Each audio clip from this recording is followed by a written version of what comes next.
अस्सलाम वालेकुम। ਅਸੀਂ ਇਹ ਖਾਲਾ ਜੀ ਨੇ ਅਸੀਂ ਜ਼ਿਲ੍ਹਾ ਬਹਾਵਲਨਗਰ ਤੋਂ ਬੋਲ ਰਹੇ ਹਾਂ। ਆਂਟੀ ਦੀ ਤਬੀਅਤ ਕਾफ़ी ख़राब हो गई। ਇਹਨਾਂ ਨੂੰ ਬੱਚਾ ਹੋਣ ਵਾਲਾ और पैर स्लिप होया, काम कर रहा और गिर गया और अंदर इसकी वजह तो काफ़ी मसला हो गया। डॉक्टर को गया लेकिन ऑपरेशन नहीं हो रहा। गरीब बंदे ने रेंज नहीं हो रहा। कोई कितने मंगते है, कोई कितने मंगते है। 7 बेटियां ने, एक मजदूर है और एक भाई है कमान वास्ते।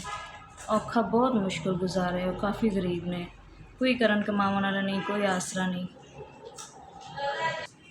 बाजी और अंदर काफ़ी मसला बन चुका है, जहर बन चुकी है अंदर सारी और ठीक तरह ऑपरेशन नहीं हो रहा। मियाँ उन्होंने मजदूर है, 200 दिहाड़ी ते काम करता है।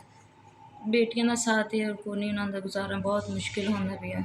असी इन्हों के पड़ोसी हैं, इन्होंने इतने डॉक्टर को लैके आए हैं। जितनी हो सके इन्होंने इमदाद की जाए। मेरा ऑपरेशन करता पे जवाब दे दिंदे। SBS ਤੁਹਾਡੇ बहुत मेहरबानी। ਤੁਹਾਡਾ 7 ਵਜੇ ਸਾਡੇ ਕੋਲ पहुँच गया है। ਤੁਸੀਂ ਲਾਹੌਰੋਂ चले भावनगर बाजू ने इमदाद की। ਤੁਹਾਡੀ बहुत मेहरबानी। अल्लाह पाक ਤੁਹਾਨੂੰ तंदुरुस्ती दे। अल्लाह पाक ਤੁਹਾਡੀ कंपनी इतना वधावे, ਤੁਹਾਡਾ नाम इतना रोशन करे कि ਤੁਸੀਂ हर गरीब की मदद करो। बहुत मेहरबानी, बहुत शुक्रिया। SBS ਤੁਹਾਡਾ बहुत शुक्रिया। ਤੁਸੀਂ बाजू के काम आए। बाजू ही बोल नहीं सकते लेकिन मैं उन्होंने तरफों दिली शुक्रगुजार हाँ ਤੁਹਾਡੀ और दिलों शुक्रिया अदा करने ਤੁਹਾਡੇ। और इस तरह ਤੁਸੀਂ बाजू ਦੇ अगा भी काम हो और बहुत शुक्रिया ਤੁਹਾਡਾ। मेहरबानी ਤੁਹਾਡੀ।